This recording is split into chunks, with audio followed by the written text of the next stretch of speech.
concept of minimum deterrence we maintain with India. کہ کم از کم جتنا India اپنی میزل ٹیکنالوجی کو, پروجیکٹائلز کو, نیوکلیر ڈیولپمنٹس کو آگے لے کے جا رہا ہے, ہم بھی کریں گے. آپ اسے بھی ختم کروا دیں, ہم بھی ختم کرتے ہیں. نہ وہ سائن کرتے ہیں NPT, نہ ہم کرتے ہیں. لیٹ انڈیا ڈو فرسٹ, یہ ہمارا ورژن ہے بھائی. وہ نہیں کرتے آپ. ہماری لک 2000 کی رینج کے اوپر ہم اپنے پروجیکٹائلز کو لے کے آئے. Reason is that we declare to world that our nuclear program is just India specific. ہم دنیا میں کسی بھی جنگ اسٹیٹ کے ساتھ نیوکلیر نہیں چاہتے. انڈیا نے ڈکلیئر نہیں کیا کہ ان کے نیوکلیر ویپنس کی جو ڈیولپمنٹ ہے that is Pakistan specific. Rather we claim that ہمارا کسی کے ساتھ نیوکلیر ٹینشن نہیں ہے. That we have clear to world and that is something is success of Pakistan. لیکن ان اسپائٹ آف دیٹ یہ نیوکلیر ڈیفرنس کے بیلنسنگ وار, یہ بیلنس آف پاور کی ایکچولی ایک اپروچ ہے جس کے تھرو آپ اپنے دشمن کو خوفزدہ اتنا کرتے ہیں. ایران نے کیوں میزل فائر کیے 1 اکتوبر کو؟ انہوں نے یہی میسج دیا کہ اگر ہم آپ کے نشانے پہ, ہمارے لیڈرز آپ کے نشانے پہ, ہماری سیولینز آپ کے نشانے پہ, تو آپ بھی ہمارے نشانے پہ. Iran was waiting for the diplomatic support. What my idea is, I might be wrong, کوئی بھی علم کل نہیں اللہ کی ذات کے سوا. ہم سب اندازہ لگا سکتے ہیں کہ کیا ہونے جا رہا ہے یا کیا ہو سکتا ہے. ایران نے ویٹ کیا کہ کوئی چائنا سے, رشیا سے, کسی سپر پاور سے گرین سگنل آئے. یورپینس اس بات کو مان لیں کہ آپ کا حق ہے, آپ چلے جائیں اس کے اوپر حملہ. وہ جانتے تھے پہلے ہی پابندیاں, اس وجہ سے انہوں نے ریلیکٹنٹ.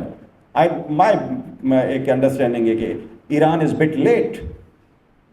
میں نہیں چاہ رہا کہ جنگ ہو, I am pro peace, but once the thing comes to that level کہ آپ جانتے ہیں یا مر جائیں یا مار دیں, تو پھر کیا آپ کے پاس. Israel has left no option for the Palestinians, Lebanese, Yemenis, Iranians, Iraqis, Syrians, even Pakistan. ہمارے لیے ایک پین ہے. Holy Prophet peace be upon him, I quote, while being Muslims, مسلمان ایک جسم کی مانت ہیں. اگر ہماری آنکھ میں درد ہو تو پورا جسم. اگر ہم اپنے سر کے اندر ہیڈ ایک ہو, فلسطین ہماری جان کا حصہ. Palestine our brothers and sisters by faith. نہیں مانتے چلو کوئی اسلام نہیں, by humanity, انسانیت ہے, انسان تو ہیں. تو again nuclear deterrence theory, that is to contain your enemy to attack you because of you have nuclear weapons as well. Current situation میں نے بہت ساری چیزیں کور اپ کر لی ہیں. سو اس کے اندر ایکسٹریم رائیولریز امنگ نیوکلیئر اسٹیٹس میں نے بات کی کہ انڈیا پاکستان دوسرے معاملات ہیں, چائنا انڈیا کے معاملات ہیں, رشیا امریکہ کے معاملات ہیں. اور یہ okay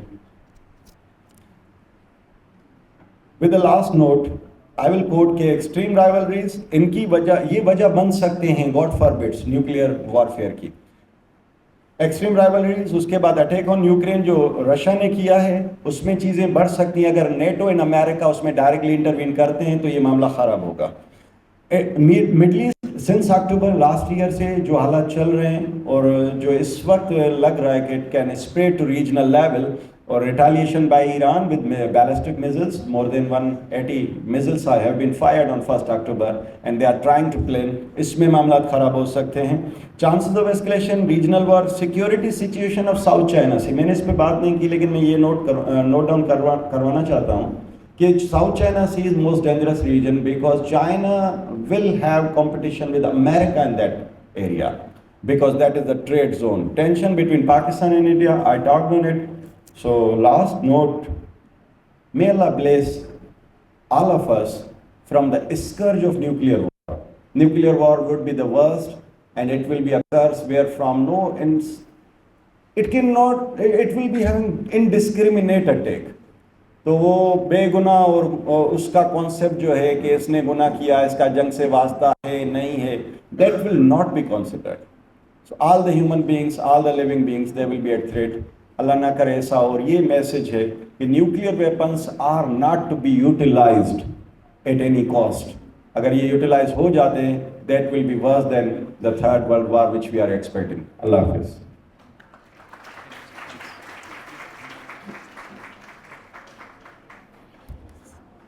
doctor Amjad Ali department of I R سے بہت ہی مدلل انداز میں گفتگو فرما رہے تھے. میں تمام طلباء و طالبات سے گزارش کروں گا کہ اب ہمارے آخری اسپیکر جو کہ ہمارے کی نوٹ اسپیکر بھی ہیں تو آپ تمام سے گزارش ہے کہ آپ لوگ نظم و ضبط کے ساتھ اس گفتگو کو سنیں جو آپ کے لیے بہت فائدہ مند بھی ہے، اور نظم و ضبط کو برقرار رکھیں۔ میں ملتمس ہوں محمد علامہ فاروق رضا تیجانی صاحب سے کہ آپ اپنی ریسرچ پیش فرمائیں، اپنا ریسرچ پیپر پیش کریں۔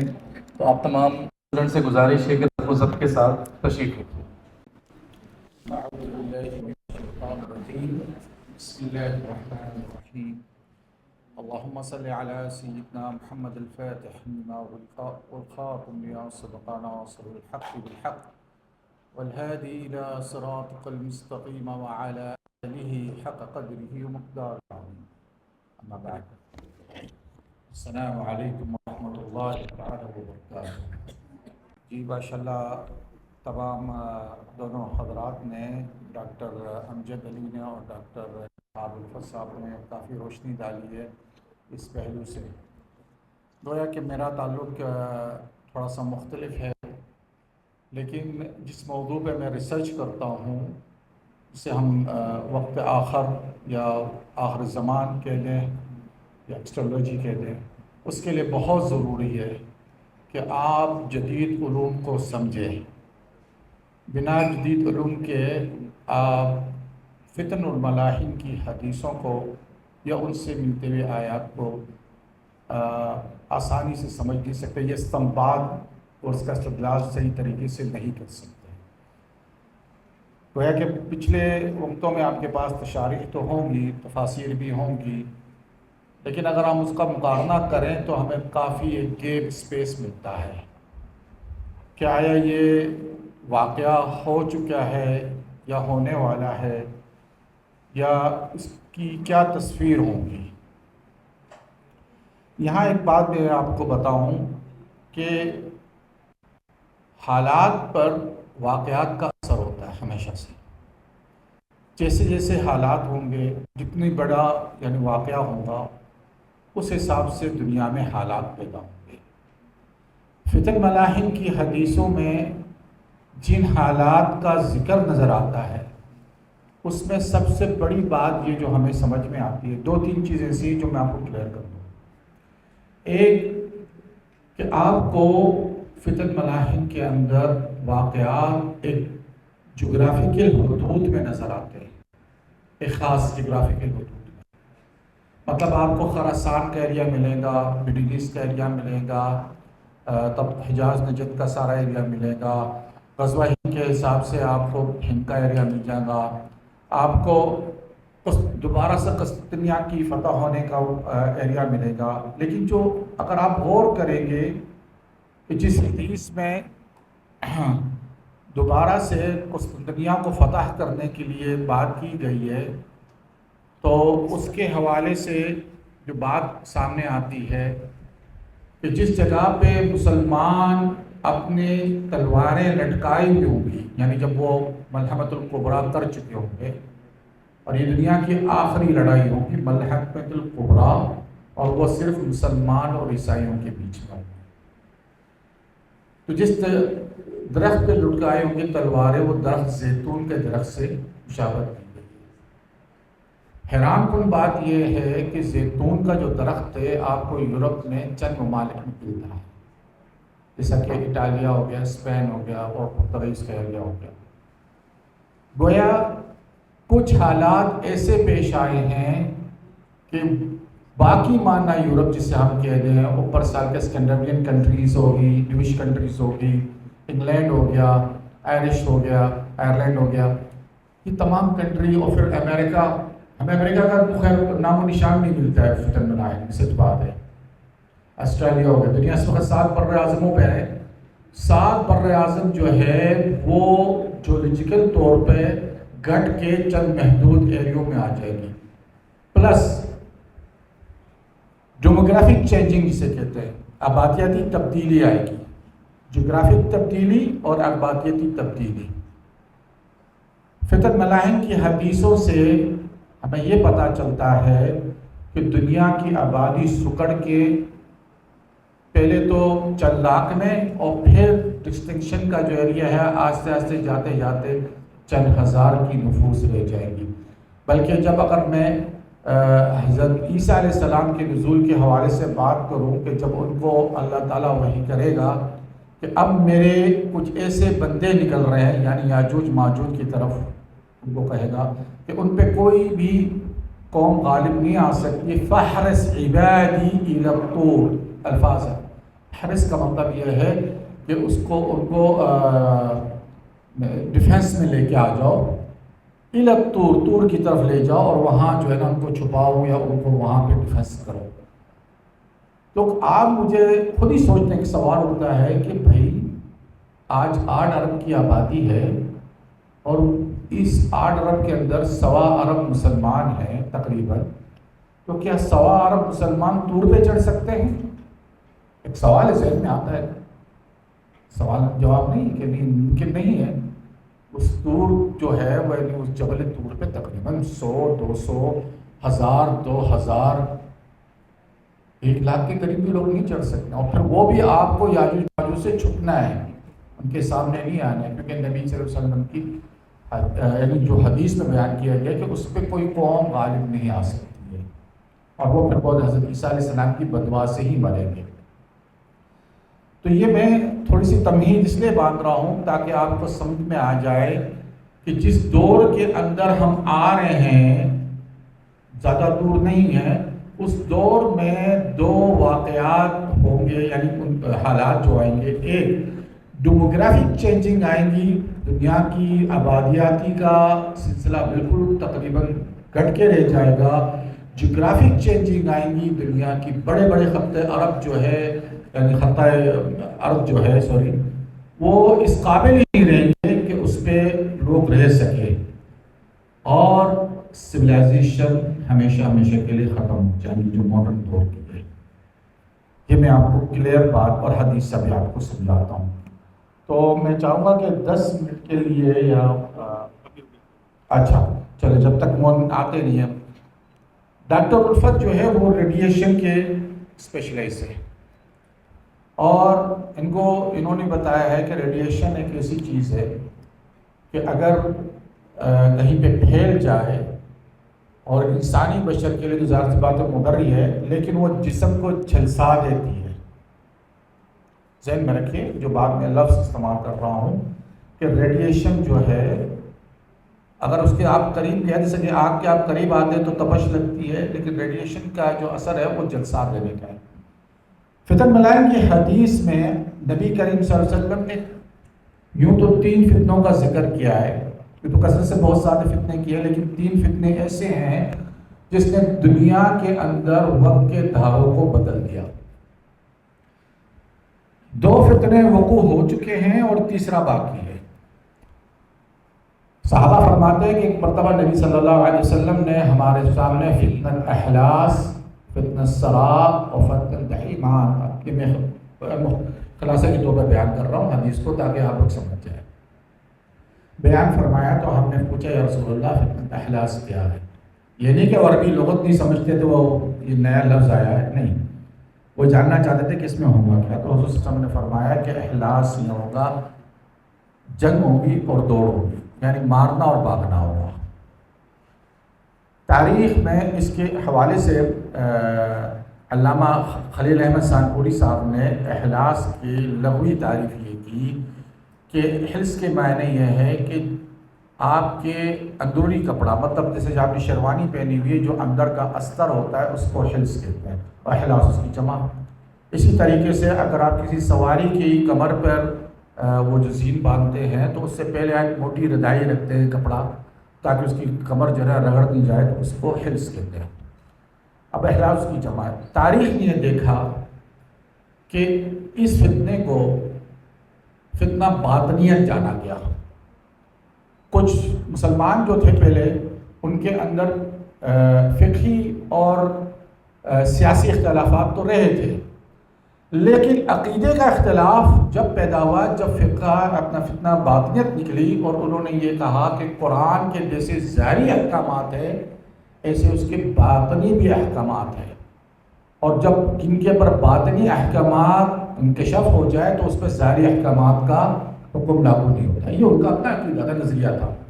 یہ فتنہ باطنیت کے نام سے مشہور ہوا، اور ان کا اور اس میں سب سے مشہور شخصیت حسن بن صبا کی تھی، جس سے مشہور قلعہ موت بنایا اور فدائین پیدا کی۔ فدائین کا کام یہی تھا کہ اچانک وہ آتے تھے اور قتل کرتے تھے اور بھاگ جاتے تھے، تو وہی تقریباً فتنہ کے جو نبی صلی اللہ علیہ وسلم نے فرمایا تھا کہ بھاگنا اور جنگ کرنا اس طریقے سے۔ دوسرا فتنہ سرا، اس کے حوالے سے بھی خلیل احمد سامپوری نے اپنی کتاب بدل مجہود میں اس کی تشریح لکھی ہے کہ یہ فتنہ جو تھا حسین بن علی الہاشمی والی حجاز اس نے انگریزوں کے ساتھ ساز باز کر کے خلافت عثمانیہ کے پیچھے سمجھ لیں کہ چھری گھونپ دی، اور پھر وہ زمانے کے اندر یعنی خلافت ہمیشہ کے لیے ختم ہوگی۔ جو مسلمان 1300 سال سے ایک نہ کسی طور پہ سیاسی طور پہ خلافت کے امبریلا کے نیچے تھے، امبریلا ختم ہو گئی، وقت کا دورہ بدل گیا۔ پہلا وقت کا دائرہ بدلا کہ مسلمان میں عقائد اختلافات آئے، دوبارہ وقت کا دائرہ بدلا جس میں یہ فتنہ کھڑا ہوا سرا ہے، اور سرا کے معنی خلیل احمد صاحب نے کہا کہ رازداری سے، خاموشی سے، تو یہ وہ فتنہ تھا کہ وہ خاموشی سے، رازداری سے انگریزوں کے ساتھ ساز باز کرتا رہا اور مسلمانوں کے خلاف غداری کرتی۔ آج جو صورتحال مسلمانوں کی ہے اس کا سب سے بڑا موجد یہ شخص ہے بنو ہاشم تھا، تو نبی صلی اللہ علیہ وسلم نے حدیث میں فرمایا تھا کہ وہ ہوں گا میری ہی خاندان سے، یعنی میرے گھر سے ہوگا پر مجھ میں سے نہیں ہوگا، کیونکہ میرے لوگ جو ہے، میرے جو دوست ہیں وہ اللہ کے ولی ہیں، یعنی متقین لوگ ہیں، پرہیزگار لوگ ہیں۔ اچھا، یہ فتنہ سرا کے حوالے سے۔ تیسرا فتنہ جس کی اصل حقیقت اب آنے والی ہے، اور وہ فتنہ دہیمہ، اور یہ وقت کا دورہ بدلے گا، وہ اس لیے کہ ماڈرنائزیشن ختم ہو جائے گی۔ وہ کیا ہے؟ حضور صلی اللہ علیہ وسلم فرماتے ہیں کہ لا تدع احد من هذه الامه الا لقمته۔ لقمہ کا مطلب کیا ہے؟ چماٹ جیسا مارنا، اور آپ کسی کو اگر چماٹ زور سے مارتے ہیں تو اس کی جسم پہ نشان تو آ ہی جاتی ہے نا، لال تو ہو جاتا ہے، مطلب جسم تھوڑا بہت اپنی جگہ پہ جلس جاتا ہے۔ تو ریڈیشن بھی وہی ایفیکٹ کرے گا جو لفظ لقمۃ کے معنی یہاں لیا گیا ہے۔ اور دوسری چیز نبی صلی اللہ علیہ وسلم نے فرمایا ہے کہ فَإِذَا قِيلَ انقطعت، یعنی ختم ہو گئی، تمادت، وہ بڑھ جائے گی، کوئی وہ اتنی آسانی سے ختم نہیں ہوگی، اس کو سمجھا جائے گا کہ وہ کم ہو گئی ہے، ختم ہو گئی ہے، پر وہ بڑھ جائے گی اپنی جگہ پر۔ اب یہ میں نے جو بات آپ کو کی ہے، اچھا ٹائم لگے گا، چلے کوئی بات نہیں، میں آگے چلتا ہوں سے۔ اب یہ چیز جو ہم نے جو بات جو ڈسکور کی ہے کہ آیا ایسا کیا ہوگا دنیا کے اندر کہ دنیا کی سویلائزیشن بھی ختم ہو جائے، دنیا کی ڈیموگرافک چینجنگ آئے، دنیا میں جیوگرافیکل چینجنگ آئے، یہ تینوں چیز کیسے ہو سکتا ممکن؟ تو میری نظر سورۃ الدخان پہ گئی کہ اللہ تعالیٰ نے سورۃ الدخان کے اندر یہ فرمایا فَارْتَقِبْ يَوْمَ تَأْتِي السَّمَاءُ بِدُخَانٍ مُبِينٍ، کہ حضور صلی اللہ علیہ وسلم انتظار کیجئے، دیکھتے رہیے کہ جب آسمان پہ دھواں جو ہے آ جائے گا، اور وہ ایک عذاب کی صورت ہوگی، یعنی وہ عذاب ہی ہوگا۔ اللہ تعالیٰ نے فرمایا یخشی الناس ھذا عذاب الیم، یخشی کے معنی ہے کہ وہ چھا جائے گا اور دردناک عذاب ہوگا۔ آپ نے ابھی ڈاکٹر الفت سے سن لیا کہ وہ ریڈیشن کیا چیز ہے، اسموک کیا چیز ہے، کہ وہ جو اسموک آئیں گے تو سب سے پہلے جو ہے وہ آپ کا ٹیمپریچر گرا دیں گے۔ اس حوالے سے جو تحقیق پہلے سامنے آئی تھی میری نظر میں ڈاکٹر برائن ٹون کی، تو ڈاکٹر برائن ٹون نے کہا تھا کہ 0 پوائنٹ میں اگر یہ جنگ چھڑتی ہے نیوکلر وار، تو 0 پوائنٹ میں 5 ارب لوگ اسی ٹائم مر جائیں گے۔ حال ہی میں ایک خاتون ہیں اینی جیکبسن جو صحافی ہیں، اور انہوں نے ان کا کام زیادہ تر نیوکلیئر جنگ اور اس پہ وہ کرتی رہتی پچھلے کئی سالوں سے، اس نے کتابیں بھی لکھی، اور ایک کتاب اب ان کی آئی ہے نیوکلیئر وار سیناریو کے نام سے۔ اس میں یہ کہا گیا ہے کہ ودن دا 72 منٹ، یعنی 1 گھنٹہ 12 منٹ میں اگر جنگ ہوتی ہے تو 5 ارب لوگ لقمہ اجل بن جائیں گے، یہ نان زیرو۔ اس کے علاوہ جو نیوکلر ونٹر سٹارٹ ہوگا تو اس میں جو سائنسدان ہیں وہ تو کہتے ہیں کہ کوئی نہیں بچے گا، کیونکہ جو وہ ٹیمپریچر ہے -20 ڈگری چلا جائے گا، لیکن میں سمجھتا ہوں اس سے بھی زیادہ ہوگا۔ ٹیمپریچر آپ کا اتنا پہنچ جائے گا کہ جسم کے اعضاء کٹ کے گریں گے زمین پر۔ یہ بھی قرآن کے حوالے سے آیتیں جو میرے ذہن میں ہیں، میں اس کے ذہن میں رکھ کر جو ہے استنباط کر رہا ہوں۔ تو -20 ڈگری تو ہے ٹیمپریچر، یہ ایٹ لیسٹ ان علاقوں میں جہاں پہلے سے اتنا ہائیسٹ ٹیمپریچر نہیں ہوتا تھا۔ -20 ڈگری کی ٹیمپریچر کا مطلب ہے کہ آپ کوئی چیز اگا نہیں سکیں گے زمین پہ۔ ڈاکٹر صاحب نے کہا کہ کم سے کم 10 سال، اور ڈاکٹر ٹیون کہتے ہیں کم سے کم 30 سال ایک عرصہ رہے گا کہ دنیا تاریکی اندھیری میں چلی جائے گی اور -20 ڈگری میں رہے گی۔ قرآن نے اس کو سورۃ دخان میں بتایا ہے اور سورۃ فلق میں ذکر کیا ہے، وَمِن شَرِّ غَاسِقٍ إِذَا وَقَبَ، کہ اس چیز دن سے یا اس رات سے پناہ مانگو جب کالی اندھیری چھا جائے۔ فتنہ دہیمہ کا جو لغوی معنی ہے وہ کالی اندھیری مصیبت ہے، جس کے لغوی معنی بتا رہا ہوں میں آپ کو۔ کمپیر آپ نے کرنا ہے کہ یہ لغوی معنی اور جو حضور فرما رہے ہیں، کیا یہ سائنس اسی طرف اطلاع بتا رہی ہے، ہمیں کوئی اشارہ دے رہی ہے؟ ابھی تو آپ نے ڈاکٹر صاحب کی اسپیچ اتنی سوچی سن لی،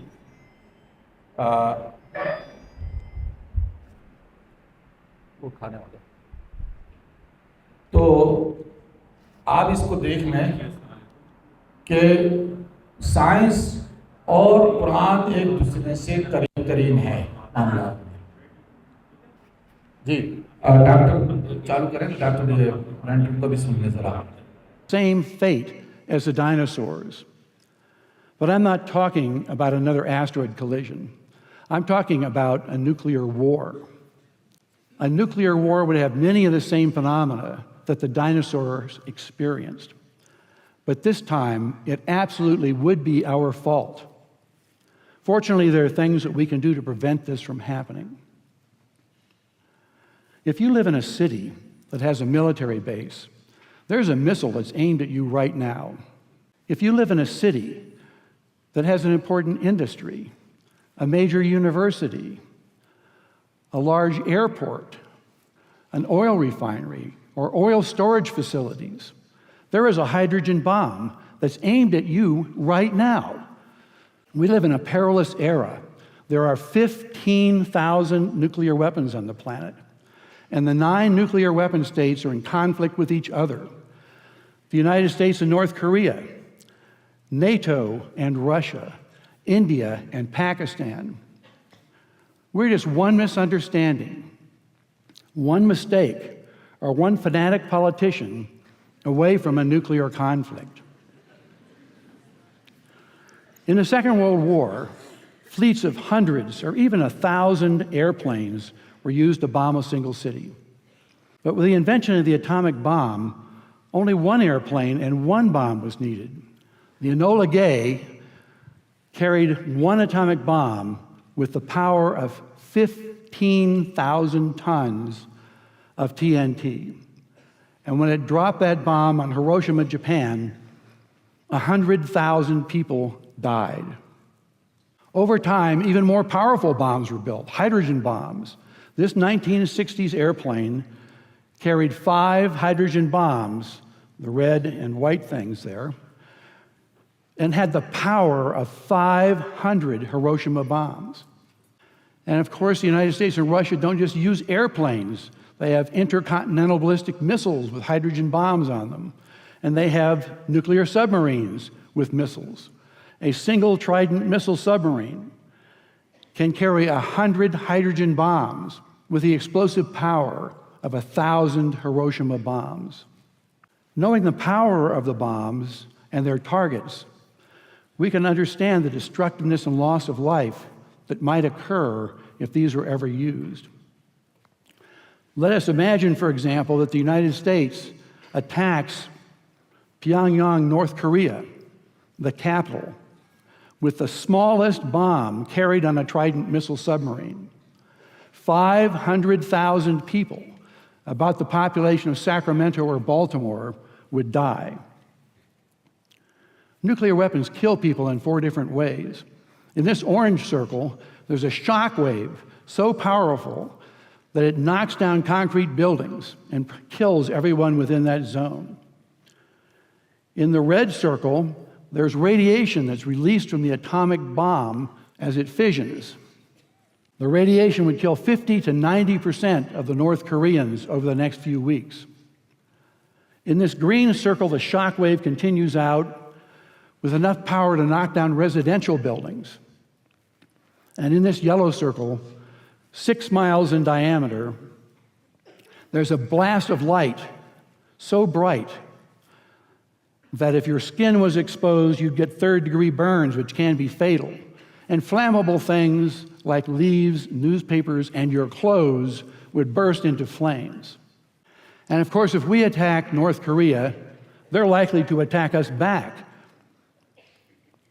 If they use the same sized weapon that we used, and they've already tested one like this, they could kill 150,000 people in this 6-mile diameter circle in Denver. And these terrifying scenarios I'm talking about are just if each side uses one nuclear weapon. But Russia and the United States each have 4,000 strategic nuclear weapons. That's enough to attack each city with more than 100,000 people in each country with 10 atomic bombs. In a war like that, 400 million people would probably die on the planet, in China, in Russia, in Europe, and in the United States. But wait, that's not all. I've just been talking about the damage near ground zero. And that's all the military considers in their war plans. But there will be collateral effects. Remember the dinosaurs? It was a burning forest that killed 3/4 of the species we know about on the planet. And the same would happen after a nuclear war. Cities would catch on fire and burn. It's this damage, the damage the military doesn't even consider, the damage that's just thought of as an accident that might destroy human civilization. Even a war between India and Pakistan, 2 of the smallest nuclear powers, with only a few hundred weapons of about the size of the Hiroshima bomb, we might die as unintended consequences that the Indian and Pakistani generals never even gave us a thought about. My colleagues, Luke Oman and Alan Roebuck, calculated the spread of smoke after a war between India and Pakistan. It only takes about 2 weeks for the smoke to cover the entire Earth. And it would rise to altitudes between 20 and 50 miles above the surface. At those altitudes, it never rains. The smoke would stay there for years. This farmer may be in Europe or in the United States, but many thousands of miles from Pakistan and India, is looking at the smoky sky above him and down at the crops that have died in his field from lack of light and cold temperatures. It's estimated that in a war between India and Pakistan, that we would lose 10 to 40% of the yields of corn, wheat, and rice for years afterward because of the bad weather. The entire world only has enough food to feed the population for 60 days unless agriculture produces more food. Ira Helfand, a member of the Nobel Peace Prize-winning International Physicians for the Prevention of Nuclear War, has estimated that 1 to 2 billion people would die after a war between India and Pakistan of starvation. And after a full-scale nuclear war, temperatures would plunge below ice age conditions. We would be in a nuclear winter. No crops would grow. It's estimated that 90% of the population of the planet would starve to death, and civilization would be destroyed. یہ تھوڑا سا میں نے آپ کو، اگر آپ چاہیں گے تو اس کو آپ یوٹیوب پہ بھی مل جائیں گے، ڈاکٹر برائن ٹیون کی جو لیکچر ہے وہ آپ کو بہت مفید رہیں گی۔ اب یہاں پہ بڑا سوال یہ اٹھتا ہے، ڈاکٹر امجد علی صاحب نے کہا کہ لوگ نے ڈیٹرنس قائم کیا ہوا ہے کہ کوئی نیوکلیر جنگ نہیں ہو، لیکن میں آپ کو جو بتانا چاہتا ہوں کہ ہمیں قرآن حدیث میں ایک بہت بڑی جنگ کی وعید دے دی گئی ہے۔ حدیث شریف میں آیا ہے لا تقوم الساعة حتى تقتتل فئتان عظيمتان وتكون بينهما مقتلا عظيما وتكون دعواهما واحدة۔ اب دو بڑے عظیم گروہ کے متعلق یہ حدیث شریف بیان کی گئی ہے کہ ان کے بیچ میں ایسی جنگ ہوں گی جو بہت عظیم ہوں گی اور ان دونوں کا دعویٰ ایک ہوگا۔ اب یہ ظاہر سی بات ہے، حدیث نے جب یہ بات کی تو اس سے مراد کیا ہے؟ مراد یہ ہے کہ حدیث کا جو استدلال ہے وہ ہے عبرت، کہ ایسی جنگ ہوں گی جو انسانیت کے لیے عبرت ہوں گی اور اس کی نظیر کبھی آپ کو ملیں گی نہیں، نہ ماضی میں ملیں گی نہ مستقبل میں کبھی ملے گی۔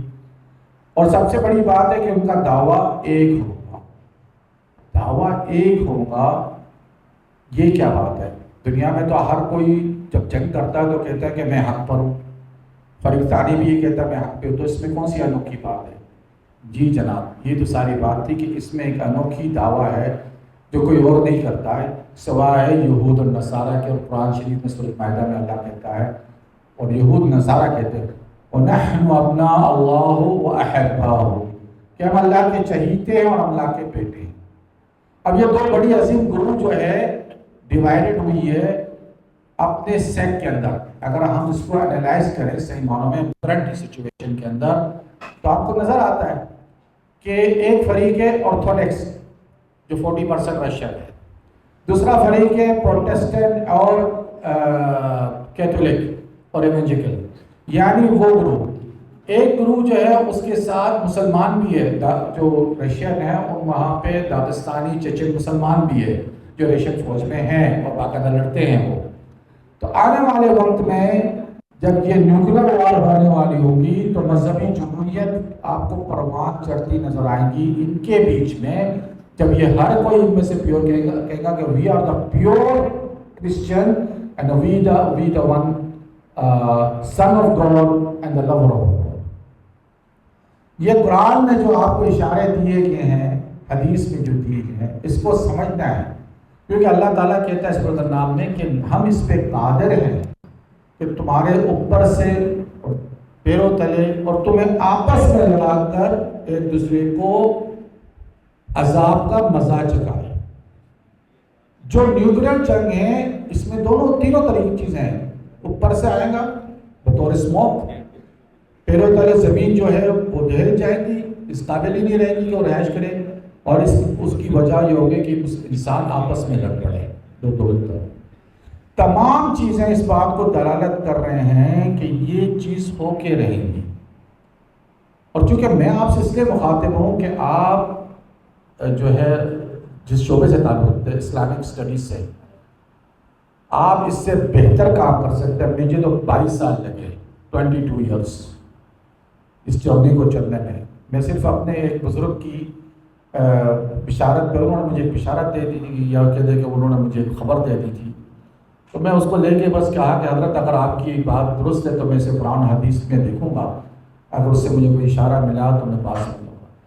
مور دین 50 مضمون اس کے جو میں نے اس وقت آخر پہ 50 مضامین کے اوپر میں نے ریسرچ کیا ہے، اور پھر بھی میں کچھ نہیں پا سکا جب تک میں سائنس کو اور دیگر علوم کو کور اپ نہیں کرتا۔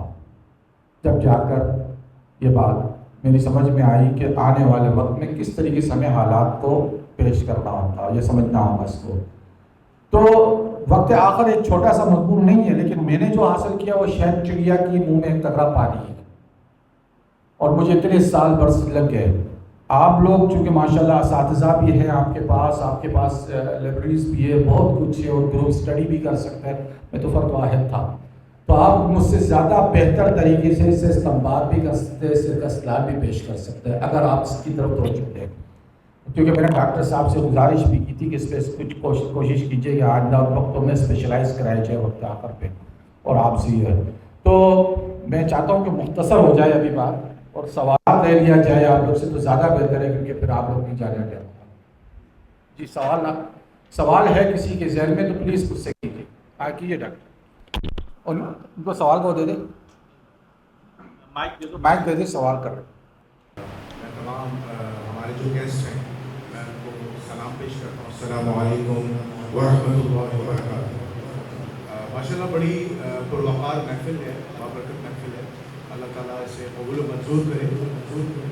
اچھا، میرا آپ سے بنیادی سوال یہ ہے مولانا فاروق تیجانی صاحب، ہم بنیادی طور پر جو چیز ہمیں سمجھنی چاہیے وہ یہ ہے کہ ہم آج کے دور میں جب ہم بات کرتے ہیں نیوکلیئر ونٹر کی، تو کیا آپ بھی سمجھتے ہیں کہ پاکستان کے نوجوانوں کو جو ہے اگر ان کے ذہن میں کوئی مینٹل ریولیوشن پیدا کرنا ہے، کیونکہ جو جوان خون ہوتا ہے وہ جوش مارتا ہے، اور اسے کیپچر کرنا جو ہے بہت آسان ہوتا ہے اگر اسے ان اے پازیٹیو مینر کیپچر کیا جائے، وہ اس طریقے سے کہ نیوکلیئر ونٹر کے حوالے سے اگر ہم نوجوان نسل کو قرآن مجید کی تعلیمات سے جوڑیں ہیں، یعنی جیسے آپ ریفرنس دے رہے ہیں سورۃ الدخان کا، چونکہ ہمارے نوجوان کا سب سے بڑا مسئلہ یہ کہ وہ قرآن مجید سے دور ہے۔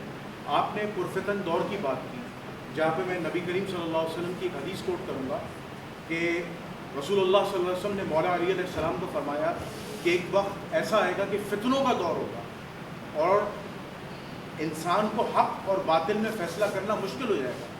تو مولا علی علیہ السلام نے فرمایا کہ یا رسول اللہ صلی اللہ علیہ وسلم اس سے نکلنے کا راستہ بتائیے۔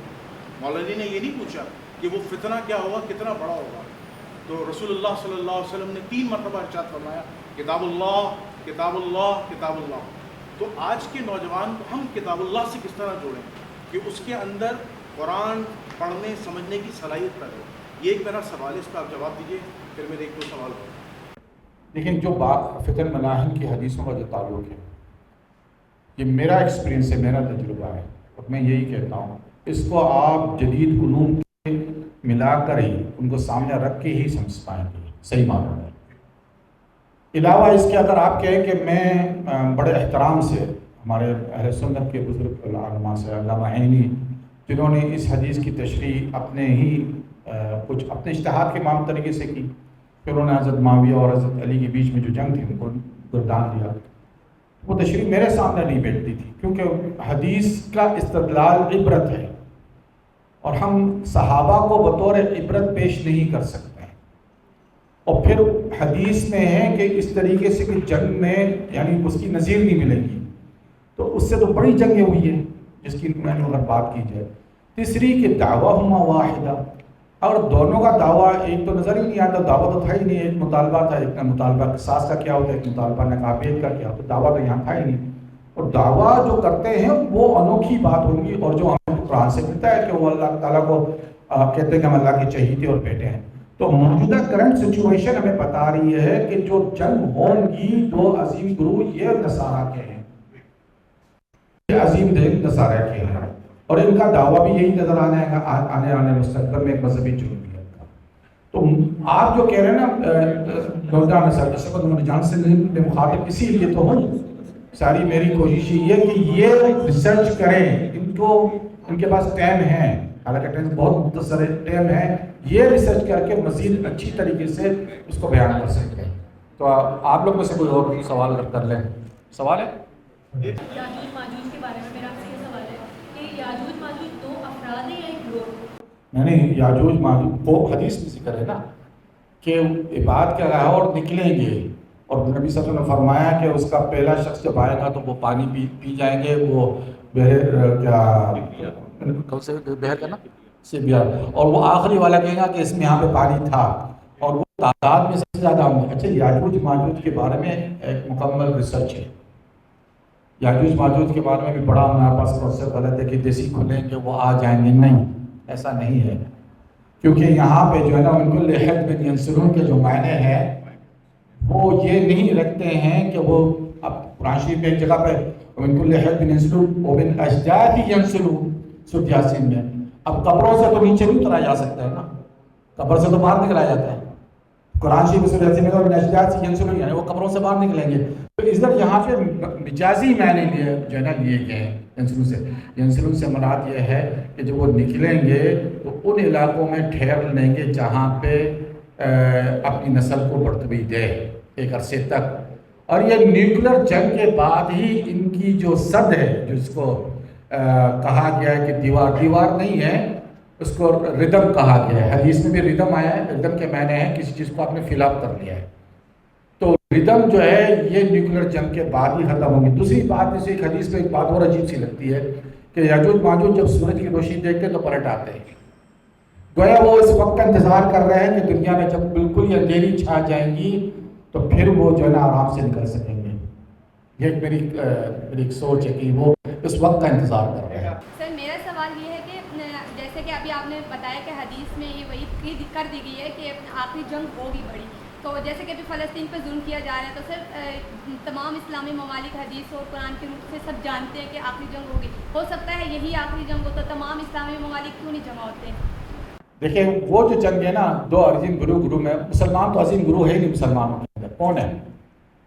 مسلمانوں کے اندر تو کوئی اتنی پاور نہیں رکھتے ہیں کہ وہ اپنا مقابلہ امریکہ سے یا رشیا سے کروائے۔ رشیا نے 1961 میں ہائیڈروجن بم کا جو ہے نا ایک تجربہ کیا تھا، جس میں صرف 50% انہوں نے ہائیڈروجن کیا تھا، جس کو ٹیسار کہتے ہیں، اور اس نے دنیا میں جو چکر ماری تھی وہ لہریں جو اس کی تھی 3 مرتبہ اس کی لہروں نے چکر مارا تھا، اور وہ مشروم اس کا جو بنا تھا کہ 90-70 کلومیٹر تک 1000 کلومیٹر دور سے اس کی چمک دیکھی جا سکتی تھی، 800 کلومیٹر دور سے اس کا جو دھواں تھا وہ دیکھا جاتا، دخان۔ تو یہ ساری چیزیں ہمیں اس کے قبر میں، یہ جو فلسطین میں جو ہو رہا ہے نا، یہ ریزسٹ چلتی رہے گی، لیکن گریٹر اسرائیل بنے گا۔ لَتَعَلُّنَّ عُلُوًّا كَبِيرًا، اللہ تعالیٰ نے قرآن شریف میں فرما دیا ہے ہم کو، لَتُفْسِدُنَّ فِي الْأَرْضِ مَرَّتَيْنِ لَتَعَلُّنَّ عُلُوًّا كَبِيرًا۔ اس سے کیا مراد ہے لَتَعَلُّنَّ عُلُوًّا كَبِيرًا سے؟ ایک مرتبہ ان کو عروج ملے گا، آپ دیکھیں گے فرات سے لے کے نیل تک، اور پھر ایلیا یا یروشلم یا بیت المقدس سے لے کر خیبر تک دوبارہ سے اسرائیل قائم ہو جائے گا، اور ان کی تعداد دنیا میں سب سے زیادہ ہوں گی۔ یہ سب سے بڑا بھیانک تصویریں میرے کتاب کے اندر جو میں نے کہا دنیا کے آخری 70 سال بڑے بھیانک ہیں، اس میں یہودیوں کو غلبہ حاصل ہوگا، لیکن پھر مسلمانوں میں امام مہدی کا جو حدیث سے ملتا ہے وہی ان کو جو نا، یعنی یہ سمجھ لیں کہ حضرت علی نے خیبر کو فتح کیا تھا، اب حضرت علی کی نظر سے امام مہدی ان کو فتح کریں گے، میں یہ اتنا کہہ سکتا ہوں، یعنی میں اس کی تعریف کروں۔ تو جن لوگوں نے بیت الرضوان میں بیعت کی تھی نا حضرت نبی صلی اللہ علیہ وسلم کی، انہوں نے فتح خیبر کیا تھا، اور انہی کی نسل سے آگے جا کر اللہ تعالیٰ ایسی قوم کو نکال رہا ہے جو ان یہودیوں کو شکست دے گی۔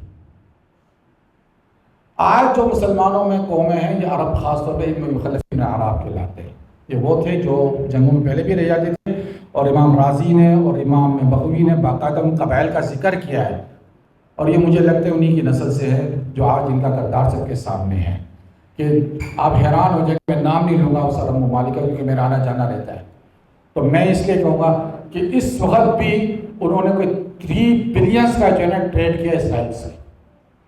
اس وقت فلسطینیوں پہ جتنی بمباری کی گئی ہے، ایک تخمینے کے حساب سے تقریباً کوئی 15 ایٹم گرا چکے ہیں جو ہیروشیما پہ گرا، نہیں سوری 6 ایٹم جو کے مقابلے میں انہوں نے اتنی بمباری کی ہے صرف غزہ کے ایریا میں، جو تقریباً 300 اور کچھ کلومیٹر کے اسکوائر فٹ کلومیٹر کا ایریا ہے، جبکہ اس کے مقابلے میں نجازاکی جس پہ بم گرا تھا وہ کوئی 900 کلومیٹر اسکوائر فٹ کا ایریا تھا، تو اس سے زیادہ جو ہے نا انہوں فلیٹ کر دیا بالکل۔ آپ یہ نہیں سمجھے کہ اسرائیل رکے گا، لیکن میں بہت زیادہ پروڈکشن نہیں کرنا چاہتا ہوں کہ پھر بہت زیادہ لوگ ایموشنل بھی ہو جائے، تو میں خاص کافی ہے سر یا کچھ اور میں امید کرتا ہوں کہ اس سیمینار سے بہت سی باتیں سیکھنے اور سمجھنے کے راستے کھلے ہوں گے. مزید اس پر کام کرنے، اس کو دیکھنے اور اس تحقیق کو جاری رکھنے کی ضرورت ہے. اللہ تعالی ہم سب کی اس میں مدد فرمائے. میں ہمارے تمام معزز مہمانان گرامی قدر ان کا شکریہ ادا کروں گا فیکلٹی آف اسلامک اسٹڈیز اور اسلامک لرننگ ڈپارٹمنٹ کی طرف سے، اور میں خاص طور پر پروفیسر ڈاکٹر انتخاب الفت صاحب، ڈاکٹر امجد علی صاحب، سر شمشاد علی احمد صاحب اور محمد رضا تیجانی صاحب اور پروفیسر ڈاکٹر زاہد علی زادی صاحب کا. اب ہم آخر میں اپنے مہمانان گرامی کو شیلڈز پیش کریں گے. تو میں ملتمس ہوں تمام مہمان سے، پلیز آپ کھڑے ہو جائیں. اور سب سے پہلے ہم شیلڈ پیش کریں گے مسٹر سر شمشاد احمد صاحب کو. آپ سابق ڈائریکٹر ہیں PCR لیب کے.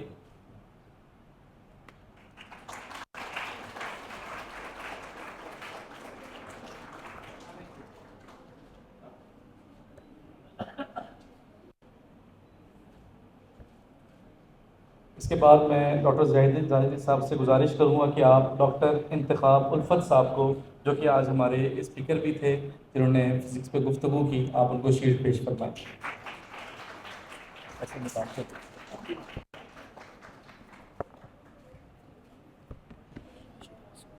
اچھا، اب ہم شیلڈ پیش کریں گے ڈاکٹر امجد علی صاحب کو، ڈپارٹمنٹ آف IR. آپ نے بھی بہت IR کے اور انٹرنیشنل ریلیشن کے حوالے سے بہت خوبصورت گفتگو کی. اللہ آپ کی عزتوں میں اضافہ فرمائے.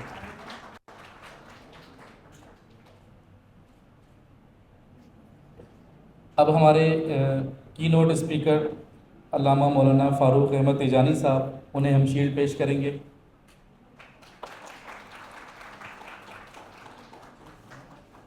الگ رکھی ہوئی، ٹھیک ہے، الگ رکھی ہوئی، چینج کر لیں.